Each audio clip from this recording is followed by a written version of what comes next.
La revue de presse internationale sur Europe 1, 6h48. Notre réseau de correspondants sur tous les continents, l'information telle qu'elle est vécue à l'étranger. Qu'est-ce qui fait la une chez vous ? Nous partons aux États-Unis avec notre correspondant à New York, Xavier Yvon. Bonjour Xavier. Hello Mathieu, bonjour à tous. Chez vous, il y a une une qui fait la une, si on peut dire. C'est celle du magazine Time qui désigne la personnalité de l'année 2019.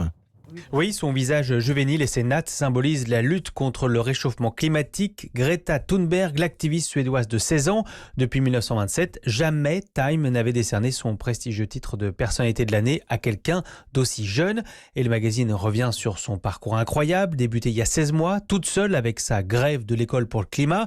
Depuis, continue le magazine, Greta Thunberg s'est adressée au chef d'État à l'ONU. Elle a rencontré le pape, elle a croisé le fer avec le président des États-Unis et elle a inspiré la plus grande manifestation de l'histoire pour le climat. À travers Greta Thunberg, Time a voulu honorer, je cite, le pouvoir de la jeunesse. Thunberg est l'avatar d'une génération de jeunes activistes à travers la planète, continue le magazine. Ceux qui se battent contre les armes aux États-Unis ou pour la démocratie à Hong Kong. Elle nous rappelle que ces jeunes qui héritent de gouvernements dysfonctionnels, d'une économie à l'arrêt et d'une planète de plus en plus invivable savent très bien à quel point les adultes les ont trahis. Xavier Yvon aux États-Unis, à New York. Clotilde Mravko est en Israël. Bonjour Clotilde. Bonjour Mathieu. Qu'est-ce qui fait la une chez vous ?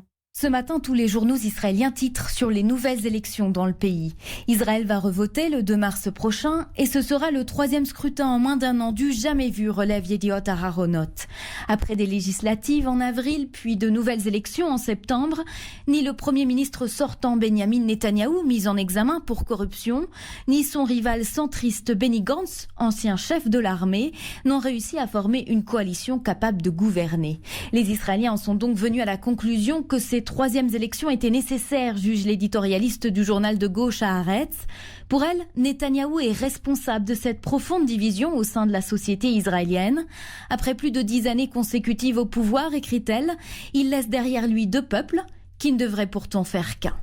Clotilde Mravko en Israël. Nous partons pour l'Espagne à présent. Henri de la Guérie, bonjour. Bonjour Mathieu. La natalité en chute libre, c'est à la une.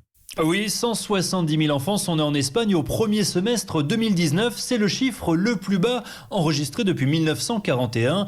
C'est ce que nous apprend La Vanguardia. Résultat, l'Espagne perd des habitants. Ici, la fécondité est l'une des plus basses au monde avec 1,2 enfants par femme. En France, c'est 1,9. La précarité du marché de l'emploi et la difficulté pour concilier travail et famille expliquent cette situation, écrit El País, qui ajoute d'autres raisons. Les trentenaires veulent profiter de la vie, sortir, voyager et ils remettent souvent à plus tard le projet d'enfant.